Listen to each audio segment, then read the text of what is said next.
As the first light of dawn filters through the canopy of Angkor, it brushes the ancient stones of Angkor Wat with a golden warmth, illuminating vines that curl like whispers around its towers. The air is heavy, with the scent of moss and morning dew, and the soft hum of cicadas weaves a delicate lullaby through the jungle. In this tranquil moment, Angkor feels like a secret kept by time. Its grandeur hidden, yet ever present, waiting to be found. Let your mind drift to the 19th century, when explorers stumbled upon the lost city of Angkor, awakening its story for a new era. As you listen, let the rhythm of this tale envelop you. Each word a gentle step into a world of rediscovery and reverence, guiding you towards sleep. In our previous journeys, we traced the rise and fall of the Khmer Empire, from the creation of Angkor Wat to the compassionate reign of Jayavarman II, through the vibrant markets and festivals, and into the quiet twilight of its decline. We mourned the abandonment of Angkor and celebrated the resilience of the Khmer people in their new capital. Now, let us explore the moment when Angkor was reborn in the eyes of the world, its temples emerging from the jungle to claim their place as a global treasure. This is a story of wonder and stewardship, told in the soft glow of morning, a lullaby for your dreams. Picture the year 1860, when a French naturalist named Henri Mouhot ventures deep into the Cambodian jungle, his heart alight with curiosity. The air is thick with humidity, and the path is overgrown, tangled with roots and vines. As he pushes forward, guided by local villagers, he catches his first glimpse of Angkor Wat, its towers rising like a vision through the trees. The sight stops him in his tracks, his breath catching as he beholds a city of stone, its carvings alive with stories of gods and kings. In this moment, Angkor, long hidden, begins to speak again, its voice reaching across continents. Mouhot was not the first to see Angkor in its solitude. Local Khmer villagers had never truly forgotten the temples, visiting them for centuries to offer prayers and maintain small shrines. Portuguese and Spanish traders in the 16th century left fleeting accounts of a great city in the jungle, their words dismissed as exaggeration. But Mouhot's journals, published in Europe, ignited a spark. His vivid descriptions of Angkor Wat's grandeur and perfection captivated the world, drawing scholars, artists, and adventurers to Cambodia. Imagine Mouhot seated by a campfire, his pen scratching across paper, his words a bridge between the past and the future. His awe, so human and pure, resonates through time, a quiet invitation to marvel. Other explorers followed, each adding to Angkor's story. French archaeologists, under the banner of the École Française d'Extrême-Orient, began mapping the site in the late 19th century. Their sketches capturing the intricate details of bas-reliefs and towers, photographers, with their cumbersome cameras, immortalized the temples, their images revealing a world of beauty and mystery. Yet, these early efforts were not without flaws. Some explorers looted artifacts, their actions a shadow on the rediscovery. Local Khmer, though often sidelined, played a vital role, guiding expeditions and sharing oral traditions that breathed life into the stones. The rediscovery was more than academic. It was emotional. Imagine a young Khmer villager watching as foreigners marvel at Angkor Wat, his chest swelling with pride for his ancestors. The temples, once silent, became a source of identity, a reminder of a golden age for the world.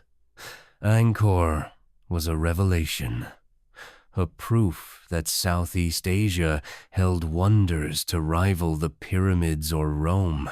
As you picture this moment, let its wonders soothe you, the rediscovery a gentle awakening, like a dream unfolding in the morning light. With its rediscovery, Angkor Wat transformed from a hidden ruin into a symbol of human achievement. Picture the early 20th century, when the temples of Angkor become a destination for travelers. Their journeys long and arduous across seas and jungles. The air buzzes with the click of cameras and the murmur of voices in a dozen languages. Each visitor awed by the scale and serenity of the Khmer's creation. Angkor Wat, once a sacred space for god-kings, now belongs to the world. Its beauty, a shared heritage. The French, who colonized Cambodia in the 19th century, played a key role in this transformation. They established the Angkor Archaeological Park, a vast area encompassing Angkor Wat, Angkor Thom, and dozens of smaller temples. Teams of archaeologists cleared jungle growth, their hands careful as they uncovered carvings and stabilized walls. They cataloged inscriptions, their translations revealing the names of kings and the stories of gods. Yet this work was not without tension. The Khmer people, under colonial rule, sometimes felt disconnected from their own heritage, their voices muted in the rush to preserve. In 1992, a new chapter began. UNESCO declared Angkor a World Heritage Site, recognizing its universal value. The designation brought global attention, with nations like Japan, India, and Germany joining Cambodia in conservation efforts. Imagine a team of restorers at top Rome, their tools delicate as they reinforce a root-entwined wall, their work a balance between nature and stone. The UNESCO recognition was more than a title. It was a promise to protect Angkor for future generations, a commitment that resonated with the Khmer's ancient devotion. Angkor Wat became a symbol of Cambodia's resilience.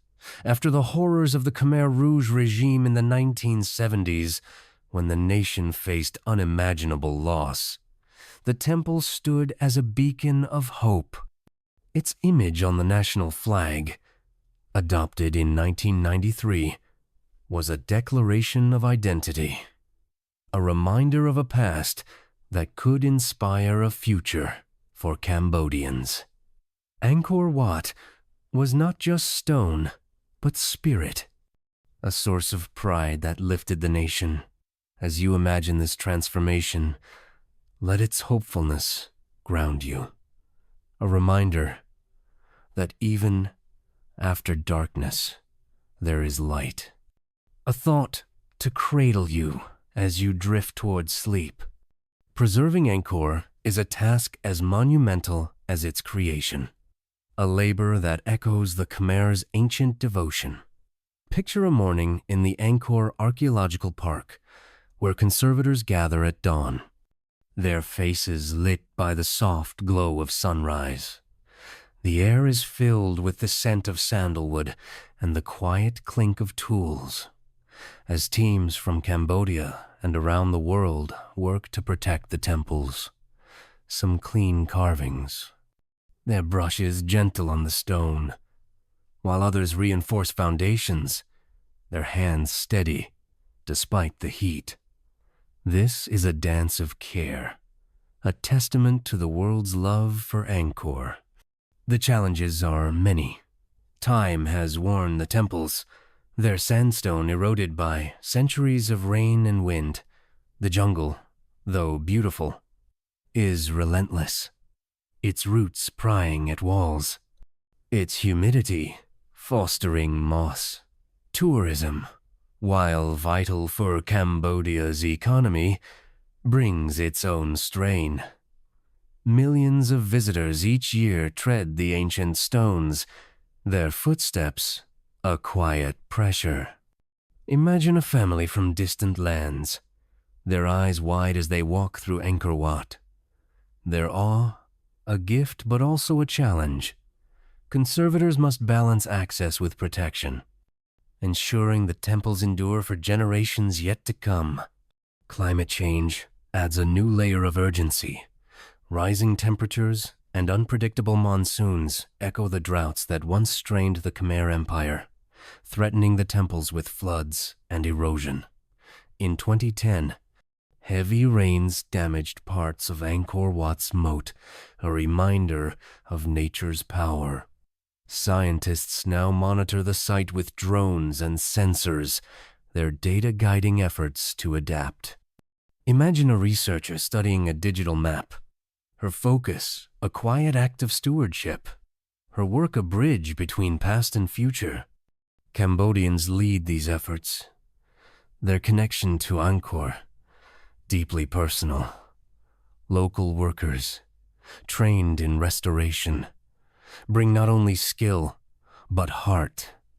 Their hands touching the stones, their ancestors carved. Community programs teach children about their heritage. Their voices bright as they recite the stories of Jayavarman II or the Apsara dancers. In Siem Reap, artisans craft replicas of Khmer sculptures. Their work a living link to the past. As you picture these efforts, let their dedication soothe you. Their love for Angkor, a gentle current pulling you toward rest. Angkor Wat is more than a monument. It is the soul of Cambodia, a place where history and faith intertwine. Picture a modern festival at the temple, when thousands gather at dawn. Their hands pressed together in prayer. Monks in saffron robes chant, their voices rising with the sun, while families offer lotus flowers and incense. The air is filled with the scent of jasmine and the soft murmur of devotion, a scene that echoes the rituals of the Khmer Empire. In this moment, Angkor Wat is alive, its spirit unbroken by time. For Cambodians, the temple is a place of pilgrimage, a link to their ancestors. During Chum Ben, the festival of the dead, families visit Angkor Wat to honor those who came before. Their offerings a gesture of love across generations. Monks perform ceremonies, their prayers a bridge between the living and the departed. Imagine a young woman lighting a candle, her thoughts on her grandmother, her heart full of gratitude. Her act, though simple, is profound. A reminder that Angkor is not just stone, but memory. The Apsara dance, once performed for god kings, remains a cornerstone of Cambodian culture.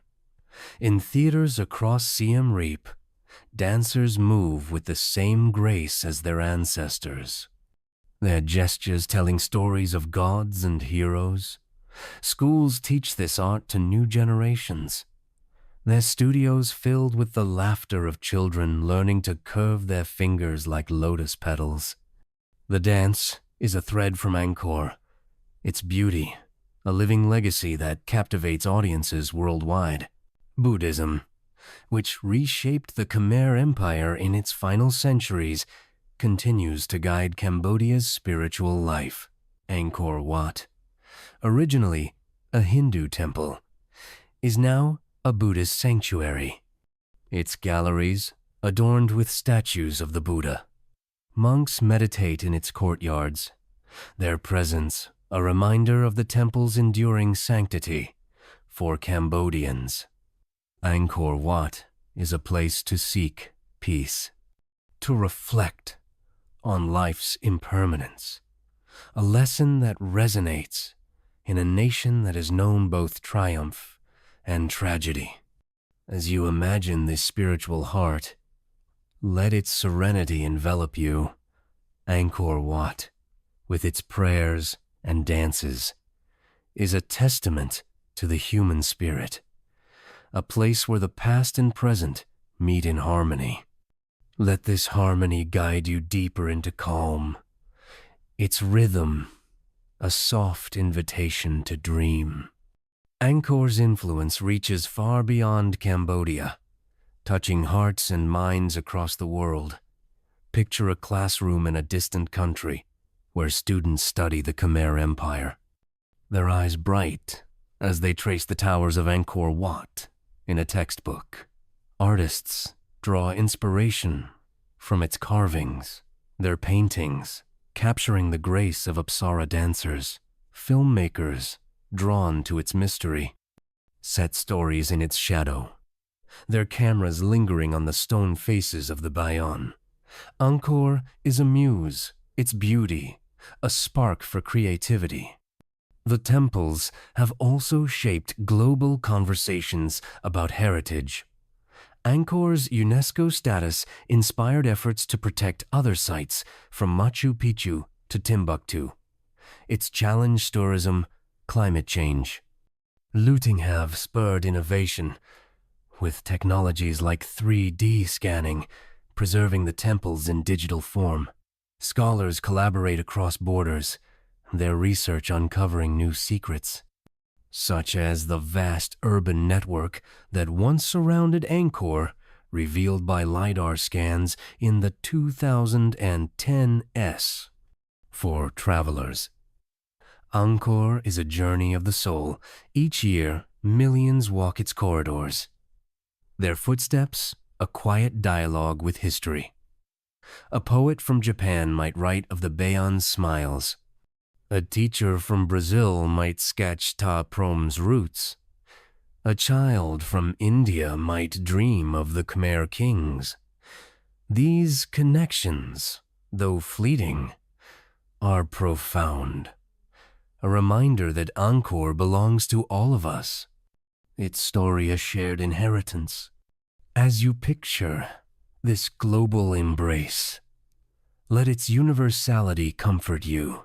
Angkor Wat, with its timeless beauty, is a reminder that humanity is bound by wonder, that our stories, though diverse, weave a single tapestry.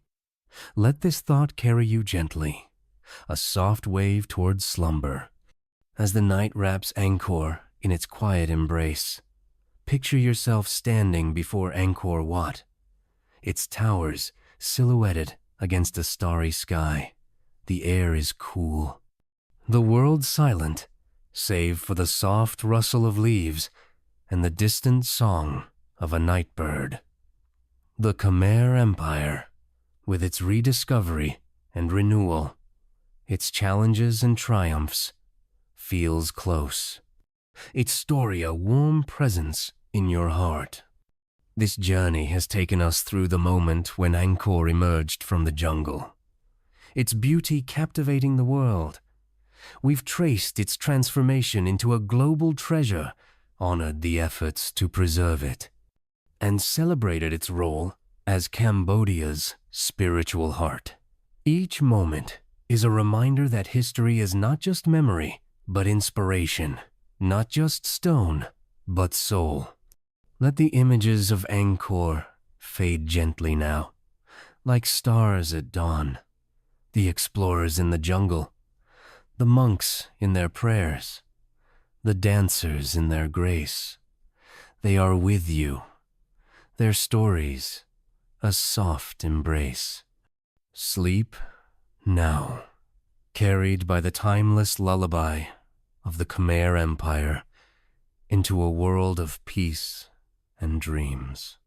As twilight settles over Angkor, The sky turns a deep indigo, studded with stars that seem to whisper secrets to the ancient stones below. The air is warm, scented with the faint sweetness of frangipani, and the soft rustle of palm leaves carries a melody as old as time. In this quiet hour, the Khmer Empire feels like a treasure chest, its lesser-known wonders waiting to be uncovered. Each one a note in a timeless lullaby. Let your mind drift back to the 12th and 13th centuries, when the Khmer wove a tapestry of culture that stretched beyond their grand temples. As you listen, let the cadence of this tale envelop you, each word a gentle brushstroke on the canvas of your dreams, guiding you towards sleep. In our previous journeys, we traced the arc of the Khmer Empire, from the creation of Angkor Wat to the compassionate reign of Jayavarman II, through its vibrant markets, quiet decline, and rediscovery as a global treasure. We honored the resilience of modern Cambodia and the efforts to preserve Angkor's legacy. Now, let us explore the hidden facets of Khmer culture, their gaze at the stars, their words etched on palm leaves, their flavors savored in humble homes, and the delicate beauty of their smaller temples. This is a story of curiosity and creativity, told in the soft glow of starlight, a soothing embrace for your heart. Picture a clear night in Angkor, when the sky unfurls like a velvet scroll, its constellations a map of the cosmos. A Khmer astronomer, clad in a simple robe, stands atop a temple platform, his eyes tracing the paths of stars. His tools are a modesto wooden quadrant, a set of inscribed stones, but his mind is vast, attuned to the rhythms of the heavens. The Khmer were not only builders of temples, but seekers of celestial knowledge, and their astronomy, a blend of science and spirituality that guided their lives. As you imagine this quiet observer, let his contemplation soothe you, his gaze a bridge to the infinite. The Khmer's understanding of the stars was deeply tied to their religion and agriculture. Temples like Angkor Wat were aligned with celestial events, their axes pointing to the rising sun on equinoxes, their towers mirroring the constellations. Scholars believe the 5 central spires of Angkor Wat represent the stars of Draco, a nod to the cosmic mountain Meru at the heart of Hindu and Buddhist cosmology. Imagine a priest consulting these alignments, his voice low as he predicts the monsoon's arrival, his words a comfort to farmers awaiting rain. Astronomy shaped the Khmer calendar, a lunar solar system that marked festivals and planting seasons. Monks in temple libraries recorded eclipses and planetary movements on palm leaf manuscripts, their ink made from soot and resin. These records, though fragile, were treasures, passed down through generations. Picture a young scribe, his fingers stained with ink, copying a star chart by lamplight, his heart lifted by the thought that his work would guide his people. His dedication, quiet yet profound, echoes the Khmer's love for knowledge. This celestial wisdom was not confined to elites. Farmers looked to the stars, their names for constellations woven into folk tales.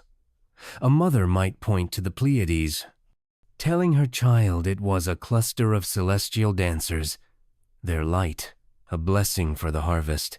These stories, shared under the night sky, were a thread of connection, binding the humblest villager to the cosmos. As you picture this starry night, let its vastness calm you. The Khmer's gaze at the heavens, a gentle reminder that we are all part of something greater.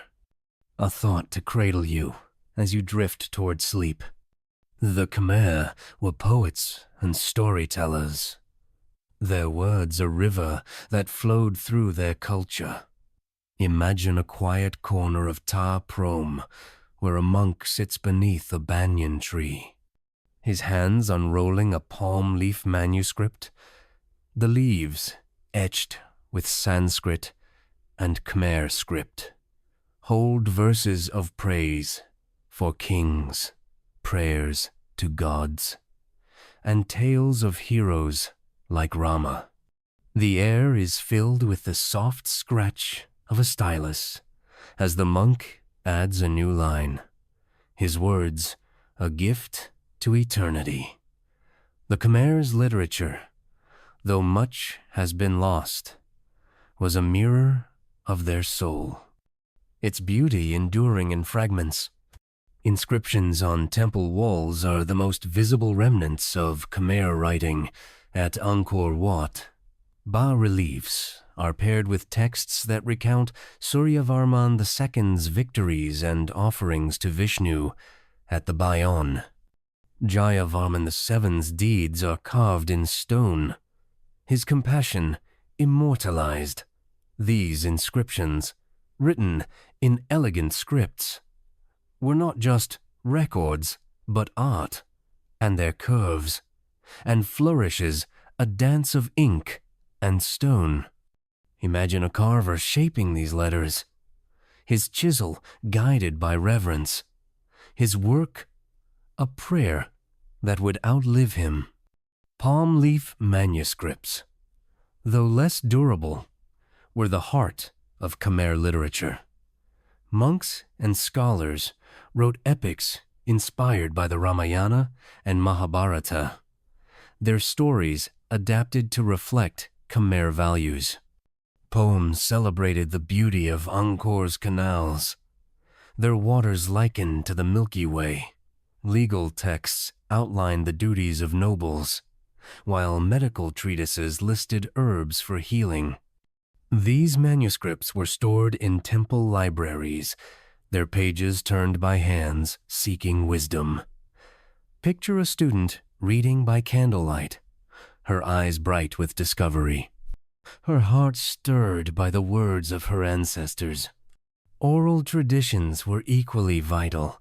In villages, elders told stories of the Naga, the serpent who guarded the rivers, or of the Apsara dancers who danced for the gods. These tales, passed down through generations, were a living literature.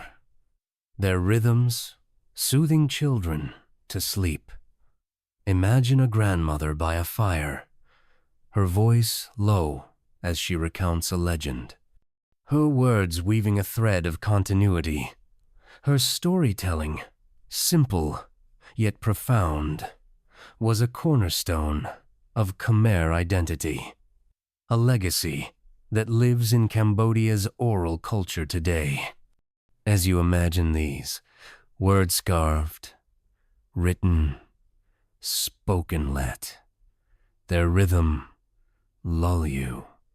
The Khmer's literature was a song of the human spirit, its notes of love, faith, and wonder, a gentle invitation to dream. The Khmer Empire was a feast for the senses, its cuisine a reflection of its land and people. Picture a village home at dusk, where a family gathers around a low table, their hands scooping rice from a woven basket. The air is rich with the aroma of fish amok, its creamy coconut sauce infused with lemongrass and kaffir lime, a bowl of sour soup, bright with tamarind, steams nearby, its flavors a balance of earth and river. This meal, shared in the glow of an oil lamp, is a taste of Angkor, a celebration of abundance and connection. Rice was the cornerstone of Khmer cuisine, its grains the fruit of the empire's hydraulic mastery. Farmers grew varieties suited to floodplains and uplands, their fields yielding enough to feed the city and trade abroad. Zhou Daguan, the Chinese diplomat, noted that rice was eaten at every meal, often paired with fish from the Tonle Sap Lake. Imagine a fisherman casting his net at dawn, his catch destined for a market stall, his labor a quiet gift to his community. Fish was a staple, prepared in countless ways, grilled with turmeric, fermented into prahok paste, or steamed in banana leaves. The lake's bounty, from catfish to snakehead, was a lifeline.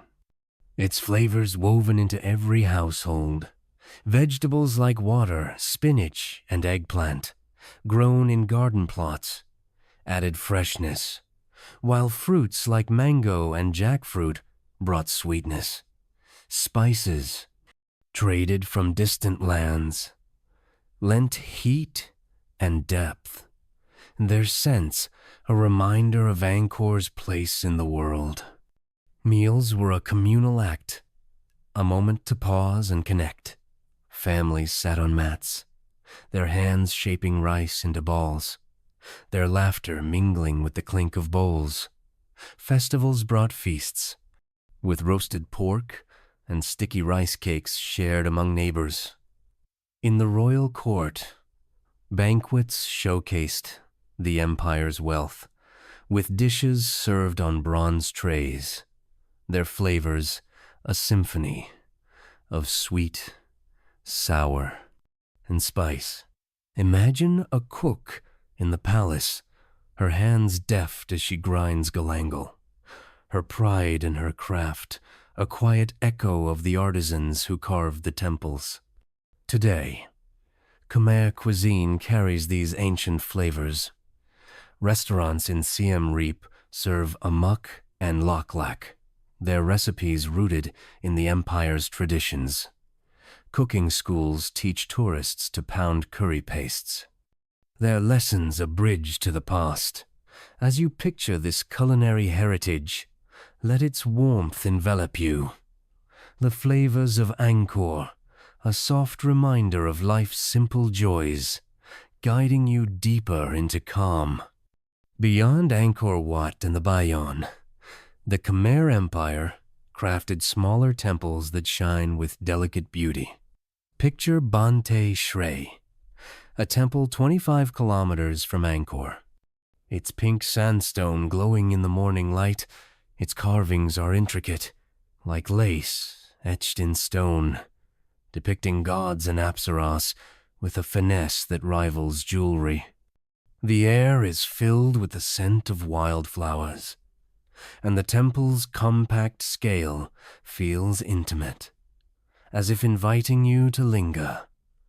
Bante Shrey, built in the 10th century, is a testament to the Khmer's artistry, its beauty a whisper of their devotion.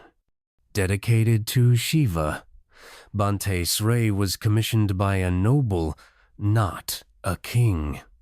Its creation a personal act of faith. Its name, meaning Citadel of Women, reflects its delicate aesthetic. Though women and men alike crafted its wonders, imagine an artisan shaping a floral motif, her chisel guided by love for her gods, her work a prayer that has endured for centuries. The temple's bas-reliefs tell stories of the Ramayana, their details so fine they seem to breathe, a testament to the Khmer's skill.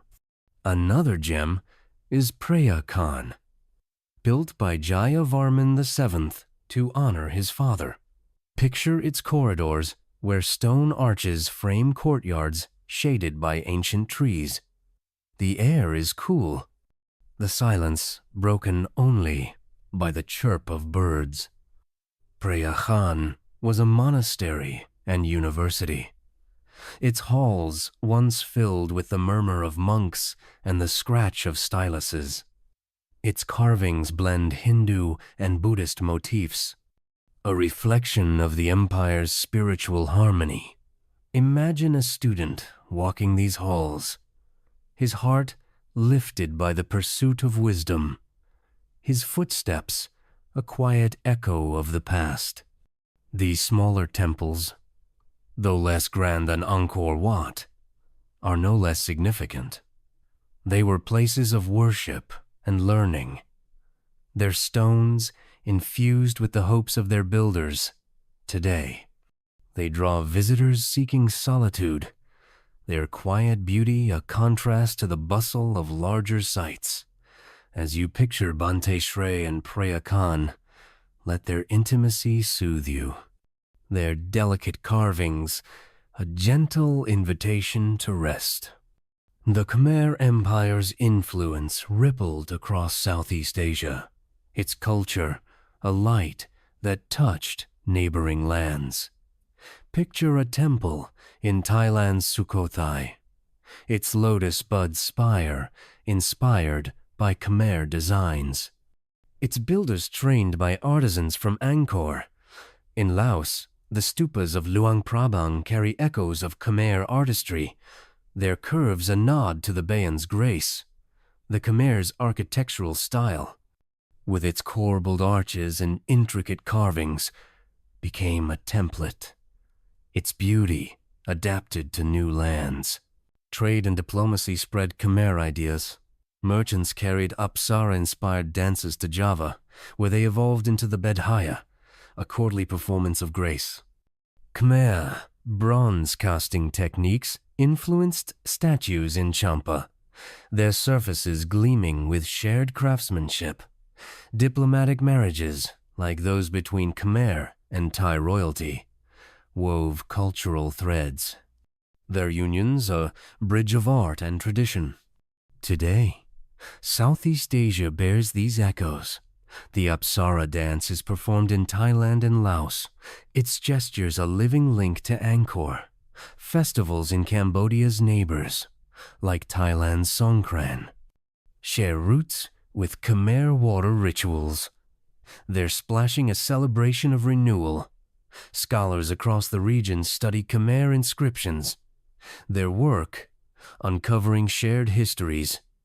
Imagine a festival in modern Vientiane, where dancers move to ancient rhythms, their performance a quiet homage to the Khmer. This regional connection, vibrant yet subtle, is a testament to Angkor's enduring reach. As you picture these echoes, let their harmony ground you. The Khmer Empire, though centered in Cambodia, was a star whose light touched many. Its culture, a shared heritage. Let this thought carry you gently, a soft wave toward slumber. As the night deepens, picture yourself seated beneath a banyan tree near Angkor Wat, its branches swaying in a gentle breeze, its roots cradling the earth. The stars above are bright, their light a mirror of the Khmer's dreams, their stories woven into the fabric of the night. The Khmer Empire, with its astronomers and poets, its cooks and artisans, feels close, its legacy a warm presence in your heart. This journey has taken us through the hidden gems of Khmer culture, from their gaze at the stars to their words and flavors, from the delicate temples of Bante Shre and Preah Khan to their influence across the region. Each moment is a reminder that history is not just grand but intimate, not just stone but spirit. Let the images of Angkor fade gently now, like stars at dawn, the astronomer on his platform, the scribe with his manuscript, the dancer in her grace. They are with you, their stories a soft embrace. Sleep now, carried by the starlit dream of the Khmer Empire into a world of peace and rest. As the moon casts a silver glow over Angkor Wat, its light dances across the ancient stones, illuminating carvings that have whispered stories for centuries. The air is soft, scented with the faint musk of jungle earth and the delicate bloom of night jasmine. A gentle breeze stirs the leaves, carrying the distant murmur of a flowing canal. As if the Khmer Empire itself breathes in the stillness. In this tranquil moment, Angkor feels eternal, a bridge between past and future, inviting you to dream of what lies ahead. Let your mind drift to the present and beyond, where Angkor Wat stands as a beacon of hope, its legacy nurtured by those who cherish its beauty. As you listen, let the rhythm of this tale wrap around you, each word a tender step into a world of possibility, guiding you towards sleep. In our previous journeys, we traced the arc of the Khmer Empire, from the creation of Angkor Wat to its golden age under Jayavarman II, through its quiet decline of rediscovery and transformation into a global treasure. We explored the hidden facets of Khmer culture, astronomy, literature, cuisine, and the delicate beauty of temples like Bante Sray. Now, let us look to the future of Angkor, where tourism, technology, and cultural revival shape its path, and where its timeless spirit continues to inspire. This is a story of stewardship and renewal, told in the soft cadence of moonlight, a lullaby for your dreams. Picture a morning at Angkor Wat, when the first light of dawn paints the temple's towers in hues of pink and gold. A soft hum rises from the causeway, where visitors from every corner of the world gather, their cameras clicking, their voices hushed in awe. A family from Australia marvels at the bas-reliefs. A monk from Thailand offers a silent prayer. A student from France sketches the Apsara dances in her notebook. The air is alive with wonder. Each step on the ancient stones, a dialogue with history. Tourism has brought Angkor to the world. Its beauty a shared joy, yet it also carries a weight, a challenge to balance reverence with preservation. Since its designation as a UNESCO World Heritage Site in 1992, Angkor has become one of the world's most visited destinations. Over 2 million people walk its paths each year. Their footsteps, a testament to the temple's universal appeal. The town of Siem Reap, once a quiet village, now bustles with hotels, restaurants, and markets. Its economy lifted by the influx of travelers. For Cambodians, tourism is a source of pride and opportunity. Imagine a young guide leading a group through Angkor Thom, his voice steady as he recounts the stories of Jayavarman II, his heart swelling with the knowledge that he shares his heritage with the world. Yet, this tide of visitors strains the temples, the sandstone of Angkor Wat, worn by centuries, bears the subtle marks of countless feet. Humidity from crowds fosters moss on carvings, and the vibration of nearby vehicles threatens fragile structures. At Ta Prohm, where banyan roots cradle the stone, tourists' touches can weaken the delicate balance between nature and architecture. Picture a conservator watching the crowds, her brow furrowed with concern, her mind racing to protect the temple she loves. Her worry, though quiet, is a call to action, a reminder that Angkor's beauty is fragile. Cambodia, with international partners, has responded with care. The Angkor Archaeological Park enforces visitor limits, guiding tourists along designated paths to reduce wear. Signs in multiple languages urge respect, their words a plea to tread lightly. Revenue from ticket sales funds restoration, ensuring that every visitor contributes to Angkor's survival. Community programs train locals as guides and artisans. Their work, a bridge between the past and the present. As you imagine this balance, let its thoughtfulness soothe you. The effort to honor Angkor, a gentle reminder of humanity's capacity for care, a thought to cradle you as you drift toward sleep. The future of Angkor is shaped not only by human hands, but by the tools of innovation, where technology becomes a guardian of the past. Picture a drone hovering above the Bayon, its camera capturing every curve of the stone faces, its data building a digital map of the temple. In a laboratory in Siem Reap, archaeologists analyze 3D scans, their screens revealing cracks invisible to the naked eye. The air is filled with the soft hum of computers, a modern echo of the chisels that once shaped Angkor's stones. These advancements, precise and patient, are a new chapter in the story of preservation. LiDAR technology, introduced in the 2010 S, has revolutionized our understanding of Angkor. By penetrating the jungle canopy, LiDAR revealed a vast urban network, canals, roads, and villages that stretched far beyond the temples. This discovery showed that Angkor was a city of 1 million souls, its complexity rivaling medieval Europe.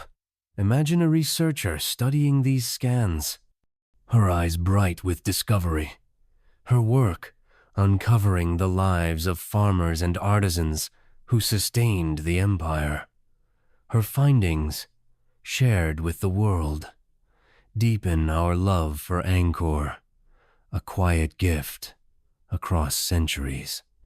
Other technologies aid in restoration. Laser cleaning removes moss without harming stone, its beams as delicate as a brush. Sensors monitor humidity and temperature, their alerts guiding conservators to protect carvings from decay. 3D printing creates replicas of damaged sculptures, allowing originals to rest in museums while copies grace the temples. Picture a technician calibrating a sensor at Preah Khan.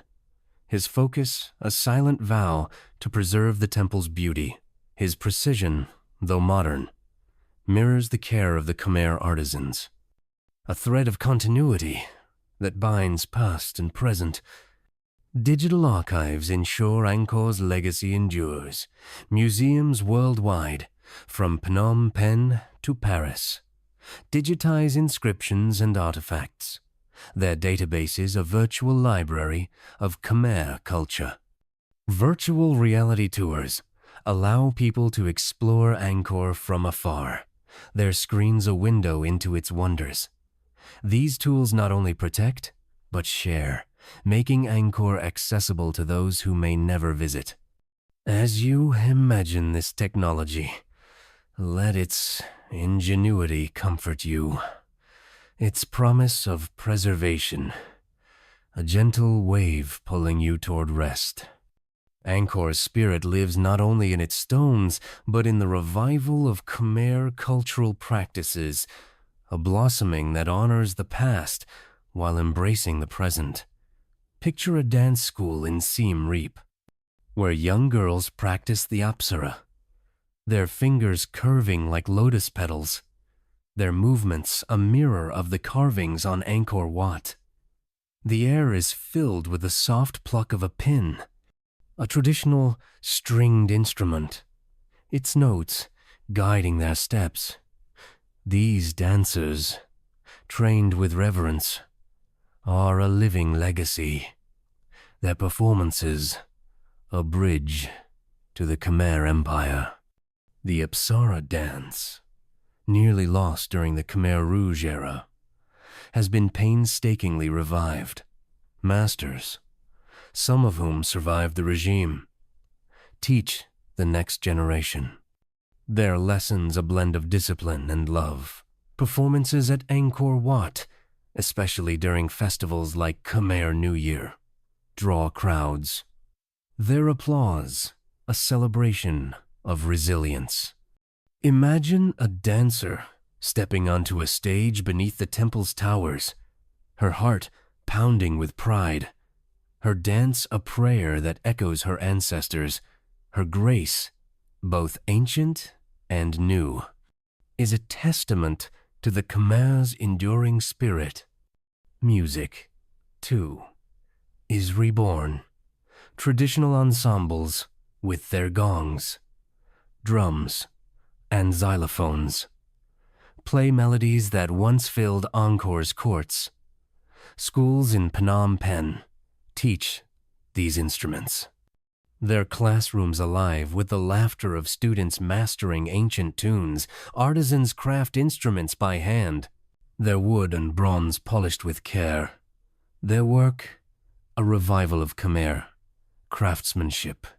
Picture a musician tuning a ronayat, his fingers gentle on the bamboo keys, his music a soft echo of the past. His notes, carried on the breeze, are a reminder that culture is a living thing, its beauty renewed with each generation. Khmer cuisine, with its flavors of lemongrass and prahok, thrives in homes and restaurants. Cooking classes in Siem Reap teach tourists to make fish amok, their laughter mingling with the scent of coconut. Festivals celebrate traditional dishes, their tables laden with rice cakes and sour soups, their flavors a taste of Angkor's abundance. Imagine a grandmother teaching her granddaughter to grind curry paste, her hands guiding with love, her recipe, a thread from the empire. This culinary revival, simple yet profound, is a celebration of life, a flavor that lingers in the heart. Literature and storytelling also flourish. Poets in modern Cambodia draw on the Ramayana, their verses blending ancient themes with contemporary voices. Oral traditions preserved by elders are recorded in books and films, their stories of Naga and kings shared with new audiences. Schools teach the Khmer script, its elegant curves, a link to the inscriptions of Angkor. Picture a child practicing her letters, her pencil tracing the shapes of her heritage, her focus a quiet act of connection. Her learning, like the culture itself, is a revival, a spark that burns bright. As you imagine this cultural flowering, let its vitality warm you. The Khmer Empire's legacy is not frozen in stone but alive in dance, music, and stories. Its spirit a gift to the present. Let this renewal guide you deeper into calm, its hope a soft invitation to dream. Angkor Wat's global fascination lies not only in its beauty, but in its power as a symbol of resilience, a testament to the human spirit's ability to endure. Picture a traveler standing before the temple at sunrise, her eyes tracing the towers, her heart stirred by the thought that these stones have stood for nearly a millennium. The air is filled with the soft chant of monks, their voices a reminder that Angkor has weathered war, abandonment, and time, yet remains a beacon of hope for the world. Angkor is a mirror, reflecting our capacity to rise from adversity. In Cambodia, this resilience is deeply personal. The Khmer Rouge era of the 1970s left scars on the nation, yet Angkor Wat stood through it all, a symbol of what could not be destroyed. When peace returned, Cambodians looked to the temple as a source of strength, its image on the flag a declaration of survival. Imagine a family visiting Angkor after years of hardship, their hands clasped as they offer thanks, their tears a mix of grief and gratitude. Their pilgrimage, though quiet, is a powerful act, a reclaiming of their heritage. Globally, Angkor inspires movements for preservation and renewal. It challenges climate change, tourism. Looting have spurred international collaboration. From UNESCO's efforts to local initiatives in Siem Reap, artists and writers draw on its story, their works exploring themes of loss and rebirth. Scholars study its history. Their research, a reminder that understanding the past can guide the future. Picture a poet in a distant city, her pen crafting verses about Angkor's endurance, her words a quiet homage to its spirit. Her creativity, inspired by the temple, is a spark that crosses borders, uniting hearts in wonder. Angkor's resilience speaks to universal truths. It reminds us that beauty can emerge from struggle and that communities can rebuild. That history is a cycle of endings and beginnings for those who visit, study, or dream of Angkor. It is a call to cherish what endures, to protect what matters. As you imagine this symbol, let its strength comfort you. Its story, a gentle reminder that even in darkness, there is light, a thought to carry you toward slumber. Angkor Wat belongs not only to Cambodia, but to the world. Its preservation, a shared responsibility. Picture a conference in Phnom Penh where experts from Japan, India, and France discuss restoration techniques, their voices a chorus of commitment. In a village near Angkor, children learn about their heritage, their drawings of the temple pinned to classroom walls, their pride a seed for the future. Online, communities share stories of Angkor, their posts a digital tapestry of admiration and care. This global embrace, diverse yet united, is a testament to Angkor's power to connect. International partnerships have strengthened Angkor's future. Japan's JSA team restores the Bayonne's faces, their scaffolding a quiet presence among the stones. India's ASI conserves Angkor Wat's galleries, their brushes preserving ancient carvings.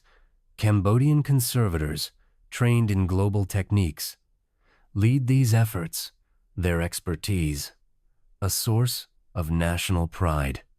Imagine a Cambodian restorer teaching a Japanese colleague to clean a bas-relief, their laughter a bond across cultures, their work a shared vow to protect Angkor. Education fosters this care. Schools worldwide teach about Angkor, their lessons inspiring young minds to value heritage. Museums, from the Met in New York to the National Museum in Phnom Penh, display Khmer artifacts. Their exhibits a window into the empire's glory. Virtual platforms, like Google Arts and Culture, offer tours of Angkor, their images reaching millions. Picture a student in a rural classroom, her screen showing Angkor Wat's towers, her dreams expanding with each click. Her curiosity, sparked by technology, is a ripple that spreads far, a quiet act of global connection.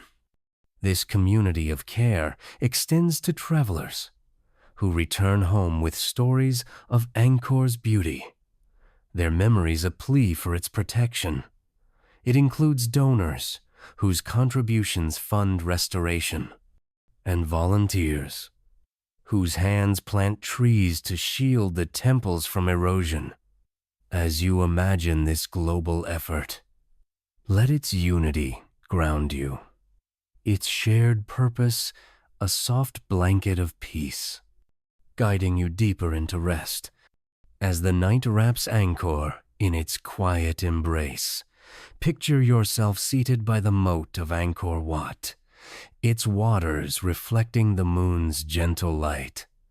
The temple stands before you, its towers a silhouette of resilience, its stones a chorus of stories that span centuries. The Khmer Empire, with its past and its promise, feels close. Its legacy, a warm presence in your heart. This journey has taken us through the future of Angkor, where tourism and technology shape its path, where dance and music revive its spirit, and where its resilience inspires the world. Each moment is a reminder that history is not just memory, but possibility, not just stone, but hope. Let the images of Angkor fade gently now, like moonlight on water.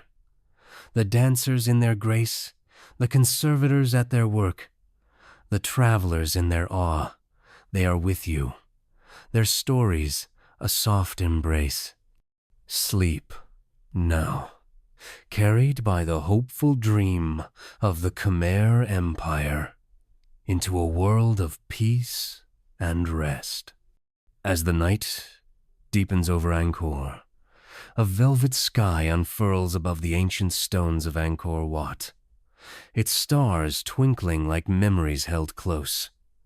The air is soft, scented with the delicate bloom of lotus and the earthy whisper of jungle soil. A gentle breeze carries the faint ripple of a distant canal, as if the Khmer Empire hums a quiet lullaby through the ages. In this serene moment, Angkor feels alive, not just in its temples, but in the lives of those who built and cherished it, their stories woven into the stone. Let your mind drift across centuries, from the artisans of the 12th century to the Cambodians of today, each soul a thread in Angkor's timeless tapestry. As you listen, let the cadence of this tale cradle you, each word a tender brushstroke on the canvas of your dreams, guiding you towards sleep. In our previous journeys, we trace the Khmer Empire's rise and fall, from the creation of Angkor Wat to its rediscovery and preservation through its vibrant culture and its promise for the future. We celebrated its astronomy, literature, and cuisine, and honored the global community that protects it now. Let us linger with the individuals whose lives gave Angkor its sole artisans, priests, and commoners of the past, and modern stewards who carry its legacy. This is a story of human connection and healing, told in the gentle glow of starlight, a soothing embrace for your heart. Picture a sunlit courtyard in Angkor Wat, where a young artisan named Sovan kneels before a slab of sandstone, his chisel poised like a painter's brush. The air is warm, filled with the rhythmic tap of tools and the soft hum of his fellow craftsmen. Sovan's hands, calloused yet precise, shape the delicate curls of an Apsara dancer's hair, each stroke a prayer to the gods. His heart beats with purpose, knowing his work will grace the temple for generations, a gift to the divine and to those who will walk these halls long after he is gone. Sovan is one of thousands, his life a quiet cornerstone of the Khmer Empire's glory. Artisans like Sovan were the heartbeat of Angkor's creation.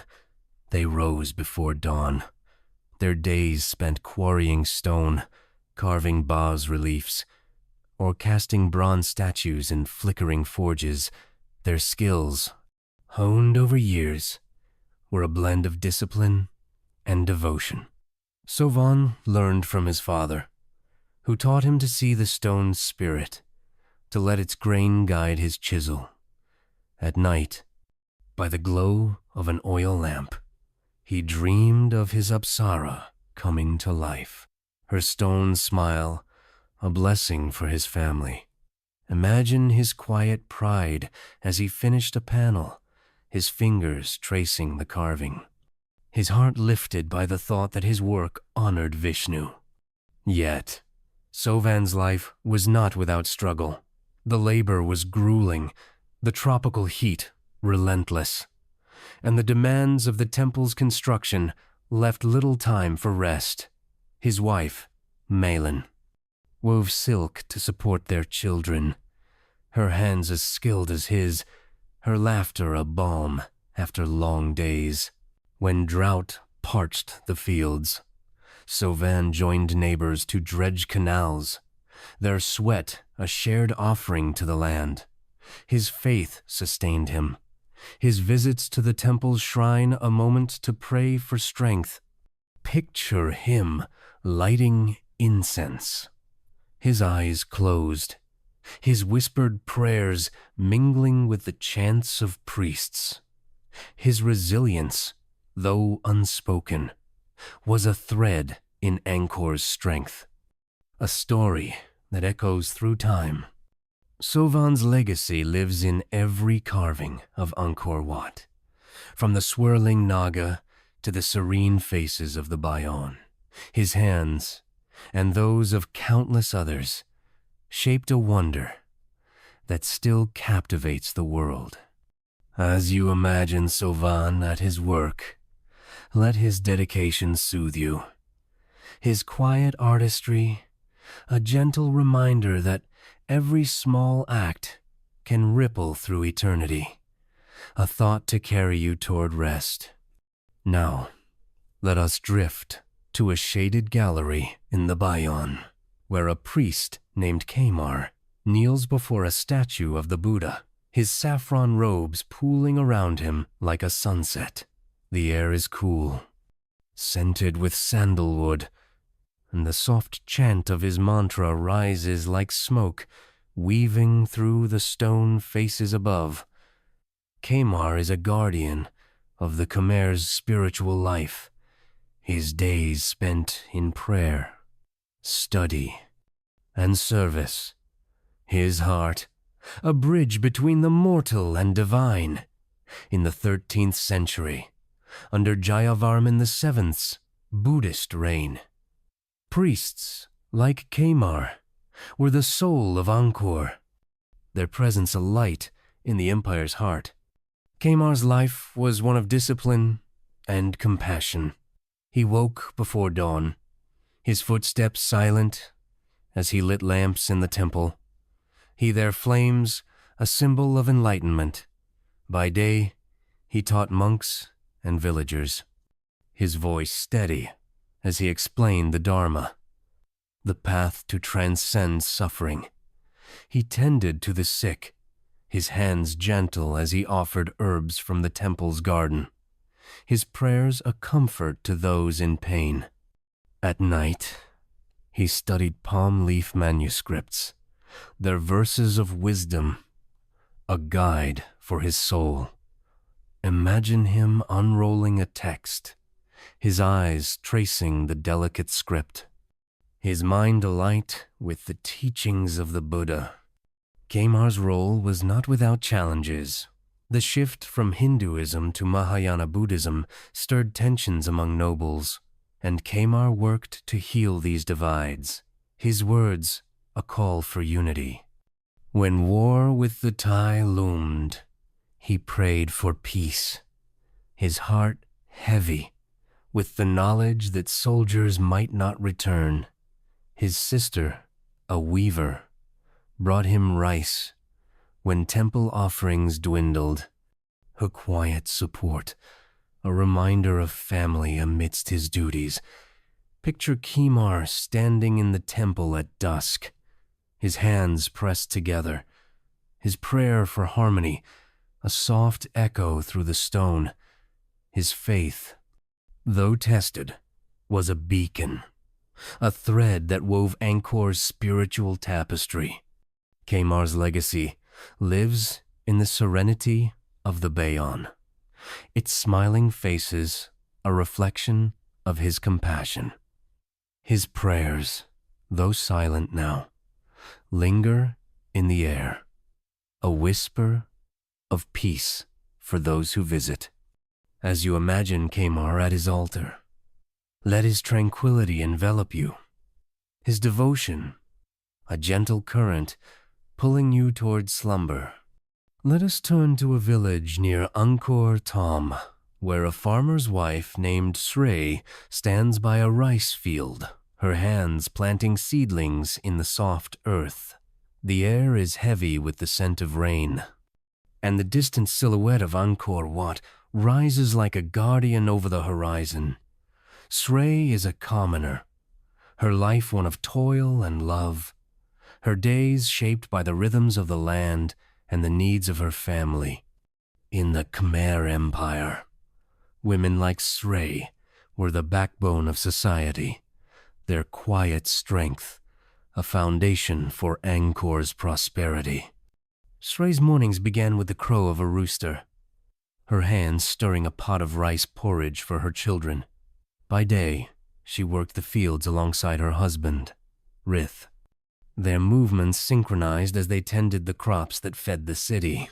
When the monsoon failed, Srey carried water from the canal, her steps steady despite the weight. In the market, she sold woven baskets, her sharp wit earning extra rice for lean months.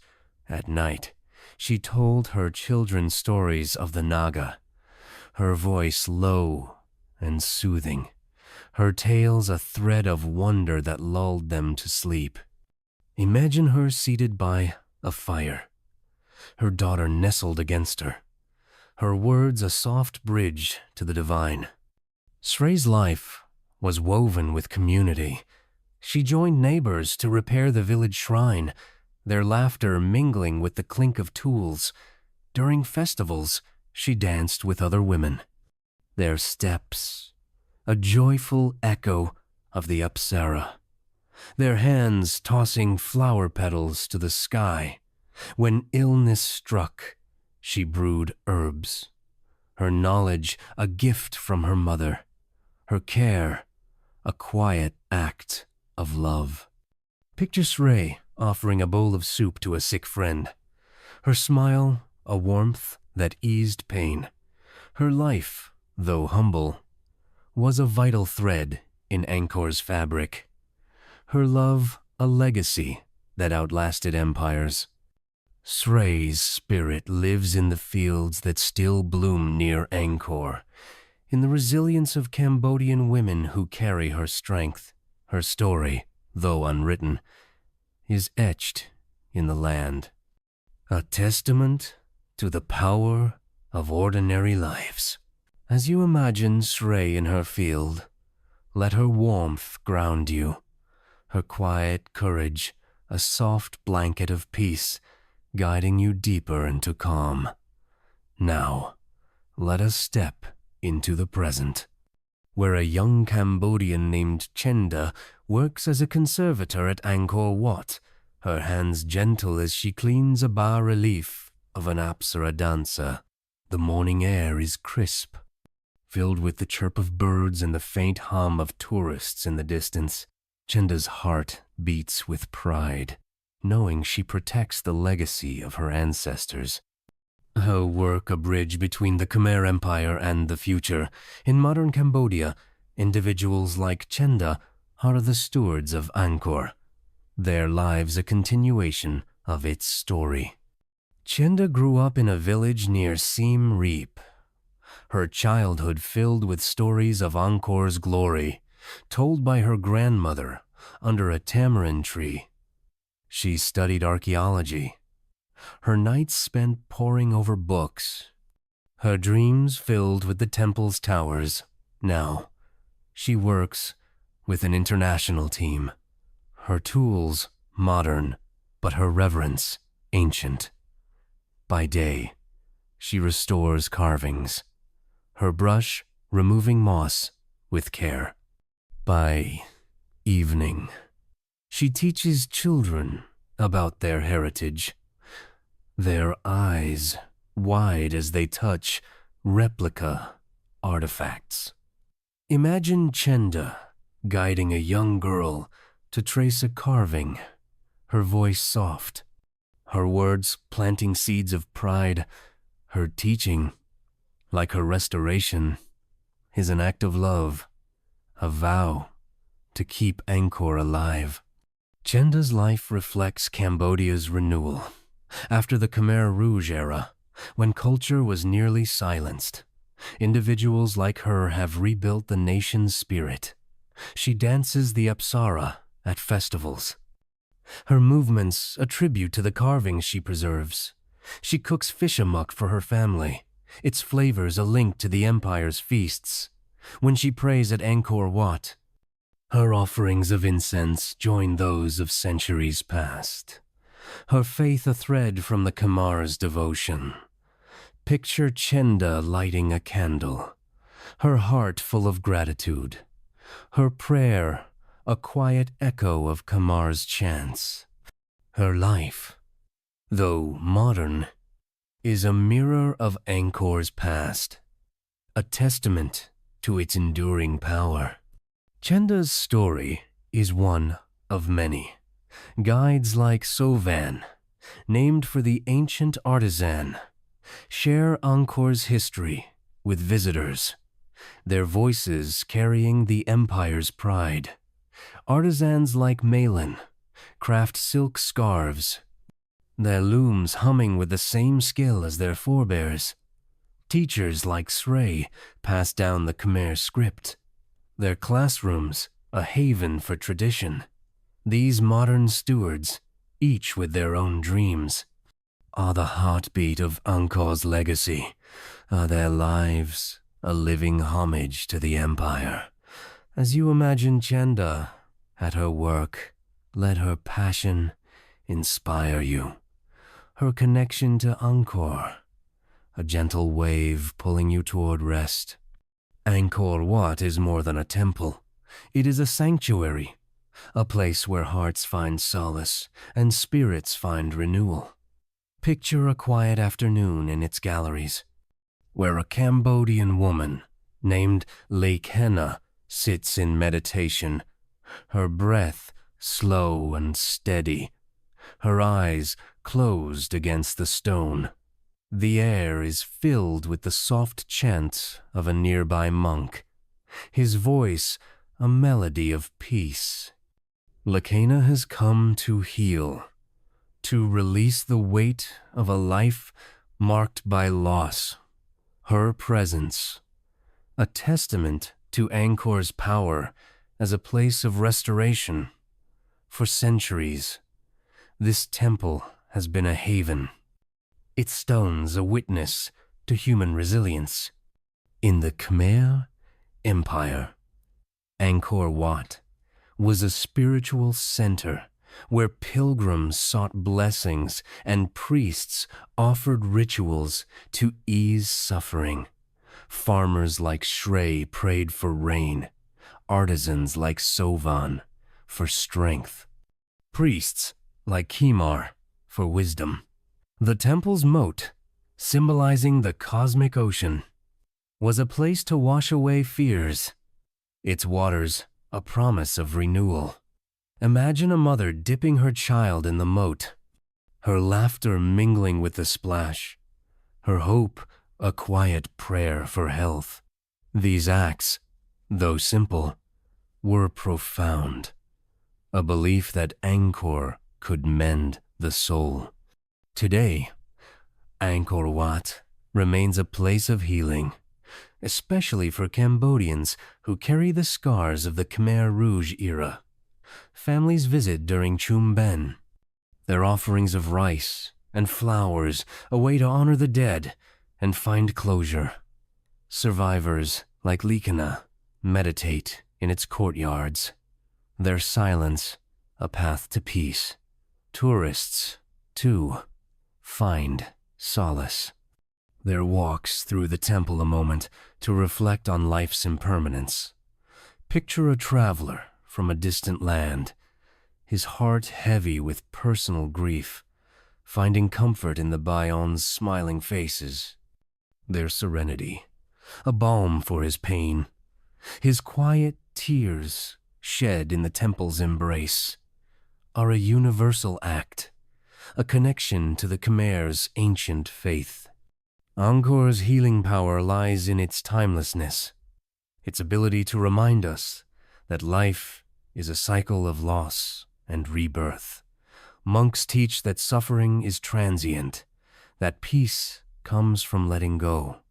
A lesson etched in the temple stones for Cambodians. Angkor is a symbol of survival, a place where the past offers strength for the future. As you imagine Likena in her meditation, let her peace envelop you. The temple's sanctuary, a soft reminder that healing is possible, a thought to guide you toward slumber. As the night wraps Angkor in its quiet embrace, picture yourself seated beneath the stars. The silhouette of Angkor Wat, a gentle presence against the horizon.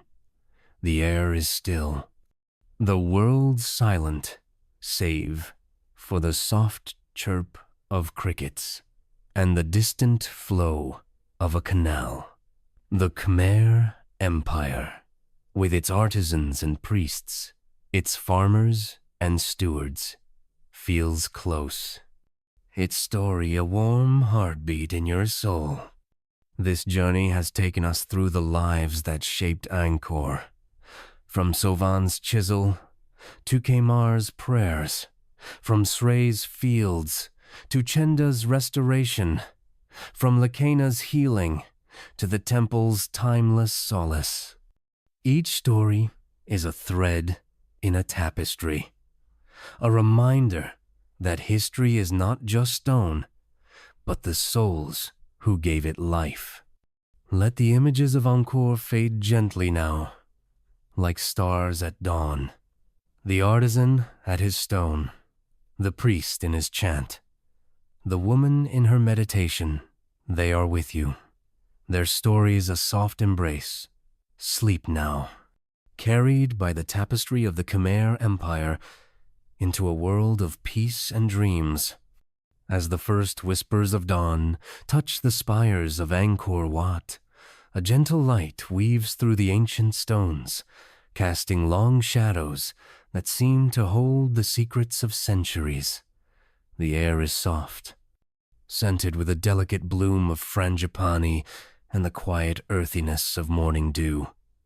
A faint breeze carries the murmur of a distant stream, as if the Khmer Empire itself breathes a final lullaby.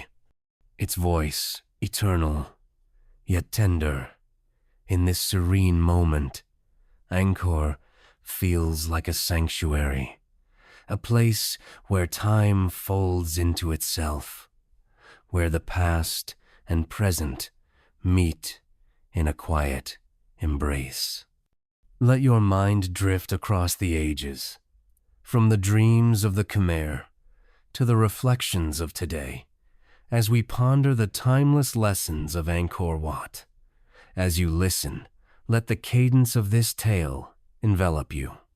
Each word a soft ripple on the waters of your dreams, guiding you toward a deep and peaceful sleep. In our previous journeys, we traced the arc of the Khmer Empire, from the vision of Jayavarman II to the creation of Angkor Wat through its golden age, quiet decline, and rediscovery as a global treasure. We honored the artisans, priests, and farmers who gave it life, and the modern stewards who preserve its legacy. We explored its culture, its challenges, and its revival. Each story, a thread in a vast tapestry. Now, let us reflect on the philosophical and spiritual lessons of Angkor, its universal resonance as a symbol of human ambition, impermanence, and resilience. This is a story of meaning and meditation, told in the gentle glow of dawn, a final lullaby for your heart. Picture the courtyard of Angkor Wat in the 12th century, where thousands of workers move as one, their hands holding sandstone, their voices humming songs of devotion. The air is thick with the scent of sweat and dust, yet their eyes shine with purpose, driven by the dream of a king named Jayavarman II, Angkor Wat, with its towers reaching for the heavens, was born from ambition of vision to create something eternal, a bridge between earth and the divine. This ambition, bold yet reverent, is the first lesson of Angkor, a reminder that humanity's greatest works are born from the courage to dream beyond the possible. Jayavarman II's vision was not merely architectural, but spiritual. He saw himself as a god-king, his temple a reflection of Mount Meru, the cosmic center of Hindu and Buddhist cosmology. Every stone, every carving, was a step toward eternity, a testament to the belief that human hands could touch the divine. Imagine a laborer, his muscles aching from lifting stone, pausing to gaze at the rising towers, his heart lifted by the thought that his work would endure. His ambition, though humble, was part of a greater whole, a collective dream that shaped a wonder. This lesson resonates today. Angkor Wat inspires architects, artists, and dreamers. Its scale, a challenge to push boundaries. Modern Cambodians rebuilding after decades of hardship draw on this ambition. Their efforts to preserve Angkor, a reflection of their ancestors' vision.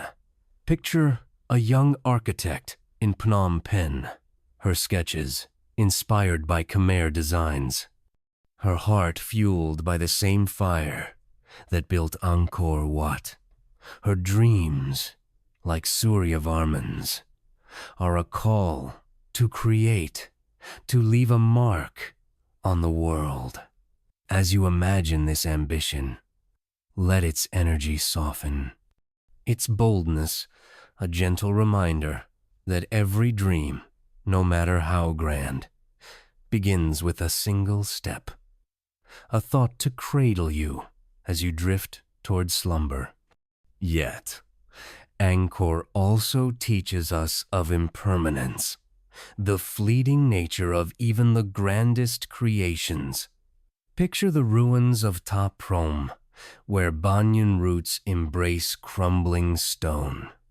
Their tendrils a quiet reminder that nature reclaims all.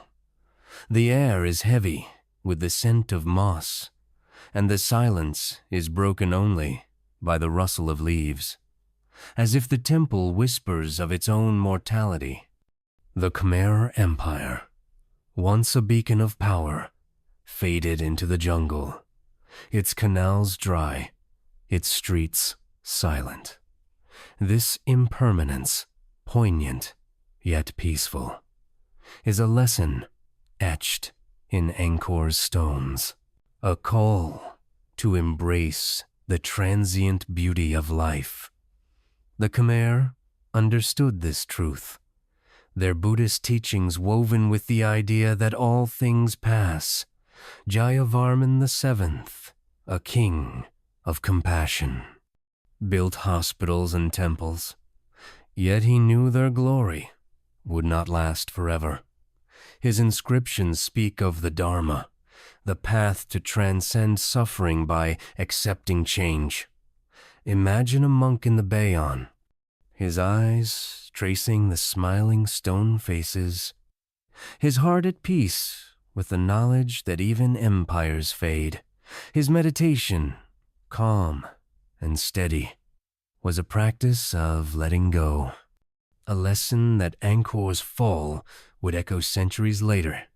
Today, visitors to Angkor feel this impermanence. A traveler might stand before a weathered bas-relief, her fingers brushing the stone, her mind reflecting on the brevity of life.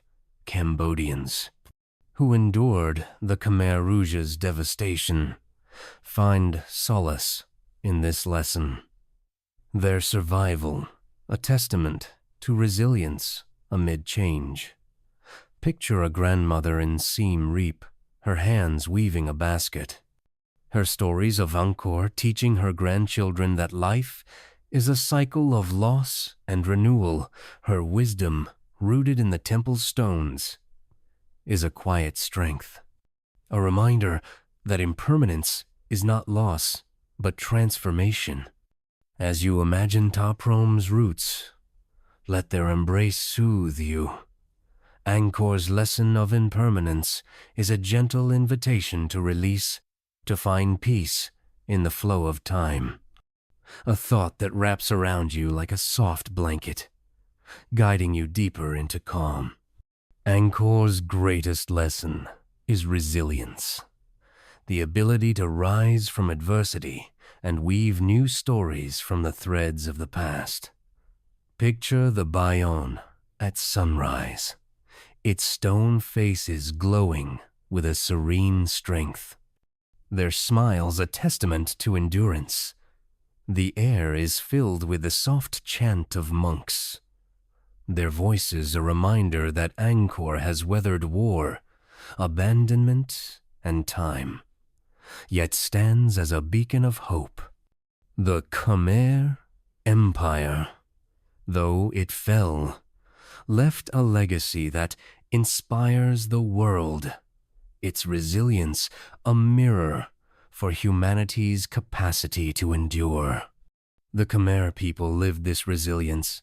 When droughts parched their fields, farmers, like Shrey, dug new channels, their hands steady despite hunger. When war with the Thai loomed, priests like Khmer prayed for peace, their faith a light in the darkness. When Angkor was abandoned, the Khmer carried its spirit south, their culture blooming anew in Phnom Penh. Imagine a family leaving Angkor, their cart laden with rice, their hearts heavy, yet hopeful, their journey a quiet act of survival. Their resilience, though unspoken, was a fire that kept the Khmer alive. Modern Cambodia embodies this lesson. After the Khmer Rouge era, when culture and lives were nearly erased, Cambodians rebuilt their hands, crafting a new future while honoring the past. Angkor Wat became a symbol of this rebirth, its towers a rallying cry for a nation. Picture a dancer performing the Apsara in Siem Reap, her movements a defiance of loss, her grace a celebration of survival. A dance, watched by crowds, is a testament to the human spirit, a spark that lights the heart. Globally, Angkor's resilience inspires. Conservationists work tirelessly to protect its stones. Their efforts a vow to preserve beauty against time. Artists draw on its story. Their paintings and poems a reflection on endurance. Scholars study its history. Their research a reminder that understanding the past strengthens the future. Picture a writer in a distant city. Her pen crafting a novel inspired by Angkor's fall and rise. Her words, a quiet homage to resilience. Her creativity, like the temple's stones, is a beacon, a reminder that we can rebuild from ruins. As you imagine the Bayon's faces, let their smiles comfort you. Angkor's resilience is a gentle promise that from every ending comes a new beginning, a thought to carry you towards slumber. Angkor Wat is more than a temple. It is a sanctuary for the human soul, a place where all can find meaning.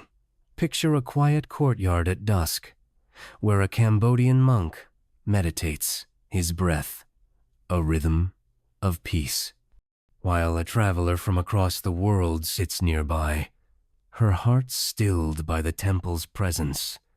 The air is filled with the scent of incense and the soft murmur of evening prayers, as if Angkor itself offers solace to all who seek it.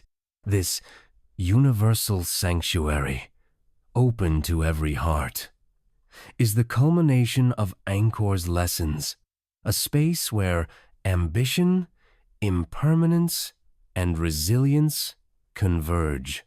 For the Khmer, Angkor Wat was a cosmic center, its towers a link to the divine. Pilgrims came to pray, their offerings of flowers and rice, a gesture of hope. Today, it remains a sacred space, its galleries a haven for reflection. Cambodians visit during Chum Ben, their prayers for the dead a bridge across generations. Tourists from every faith and culture find their own meaning. Their walks through the temple, a meditation on life's mysteries. Imagine a young man from a distant land, his heart heavy with questions, finding clarity in the silence of Angkor Wat, his moment of peace, though fleeting, is a universal act, a connection to the Khmer's ancient faith. Angkor's sanctuary extends beyond its stones, its story told in books, films, and songs, invites the world to reflect on what endures, its lessons of dreaming boldly, accepting change, and rising again resonate with every culture, every heart. Picture a classroom where children learn of Angkor, their minds alight with wonder, their dreams shaped by its story, their curiosity, sparked by a temple half a world away, is a testament to Angkor's universal reach, a spark that unites humanity. This sanctuary is a call to care. Conservationists, travelers, and scholars form a global community, their efforts a shared vow to protect Angkor's light. Cambodians, with their dances and stories, keep its spirit alive, their pride a flame that never fades. As you imagine this sanctuary, let its embrace envelop you, its universal lessons a soft reminder that we are all connected, all part of a greater story. Let us pause to weave together the threads of our journey, a tapestry that spans the centuries. We began with the Khmer Empire's rise, when Jayavarman II declared himself a god-king. His vision planting the seeds of Angkor. We marveled at Angkor Wat, built by Suryavarman II, its stones a testament to ambition.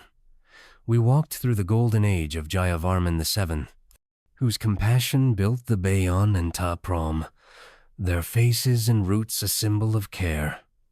We mourned the empire's decline, as drought and war dimmed its light. yet celebrated its resilience in the new capital of Phnom Penh.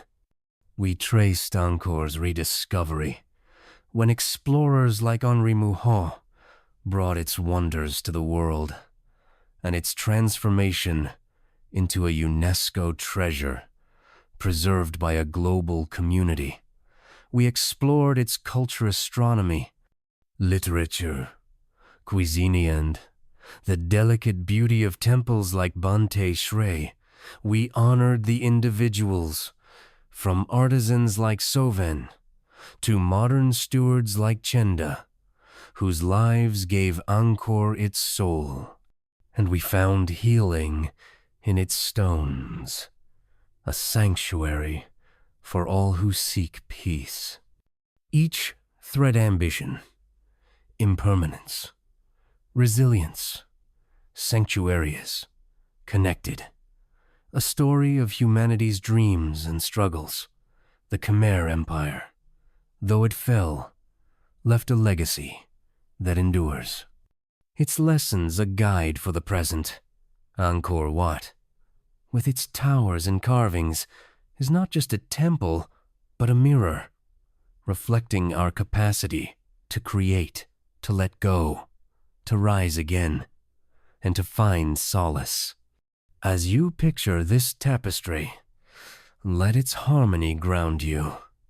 Its beauty, a gentle wave pulling you toward rest. As the night wraps Angkor in its quiet embrace, picture yourself seated by the moat of Angkor Wat, its waters shimmering under a star-filled sky. The temple stands before you, its towers a silhouette of dreams, its stones a chorus of stories that echo through time. The Khmer Empire, with its ambition and impermanence, its resilience and sanctuary, feels close. Its legacy a warm presence in your heart. This journey has taken us through the heart of Angkor, from its creation to its lessons, from its people to its universal reach. Each moment is a reminder that history is not just stone, but spirit.